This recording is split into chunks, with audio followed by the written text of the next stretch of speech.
തിരുവനന്തപുരത്ത് വ്യവസായികളെ തട്ടിക്കൊണ്ടുവന്ന് ചങ്ങലക്കിട്ടു. നെയ്യാറ്റിൻകര ഉദിയൻകുളങ്ങരയിലാണ് സംഭവം. തമിഴ്നാട് സ്വദേശികളായ 2 വ്യവസായികളെയാണ് തട്ടിക്കൊണ്ടുവന്നത്. രഹസ്യ വിവരത്തെ തുടർന്ന് പോലീസ് സ്ഥലത്തെത്തി ഇവരെ മോചിപ്പിച്ചു.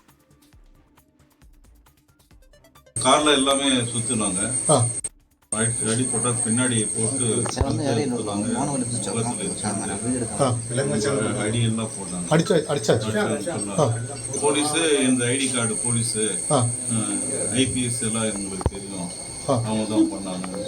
5 பேர் இங்க வந்த உடனே 3 பேர் சேர்ந்துட்டாங்க. റിനു ശ്രീധർ വിവരങ്ങളുമായി തിരുവനന്തപുരത്ത് നിന്ന് ചേരുന്നുണ്ട്. റിനു, എന്താണ് സംഭവം? ആരാണിതിന് പിന്നിൽ? എന്തിനാണ് തട്ടിക്കൊണ്ടുപോയത്? പോലീസ് വ്യക്തമാക്കുന്നത് എന്താണ്?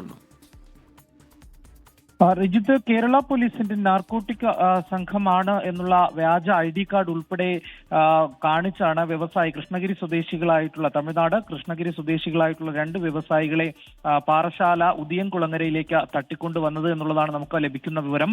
ഈ തട്ടിക്കൊണ്ടുവന്ന ഈ 2 വ്യവസായികളെയും ചങ്ങലയ്ക്ക് ബന്ധിച്ചുകൊണ്ട് ആൾപ്പാർപ്പില്ലാത്ത അല്ലെങ്കിൽ ആൾതാമസമില്ലാത്ത വീട്ടിൽ താമസിപ്പിക്കുകയായിരുന്നു എന്നുള്ള വിവരവും പോലീസിൽ നിന്ന് ലഭിക്കുന്നത്. ഇന്ന് ഉച്ചയോടുകൂടി പാറശാല പോലീസിന് രഹസ്യ വിവരം ലഭിക്കുന്നു. തുടർന്ന് നടന്ന പരിശോധനയിലാണ് ഇവർ 2 പേരെയും മോചിപ്പിക്കുവാൻ വേണ്ടിയിട്ടുള്ള ഒരു സാഹചര്യം ഉണ്ടായത്. 4 പേര് 5 അംഗ സംഘമാണ് ഇവരെ തട്ടിക്കൊണ്ടുവന്നത് എന്നുള്ളതാണ് ലഭിക്കുന്ന ആ വിവരം.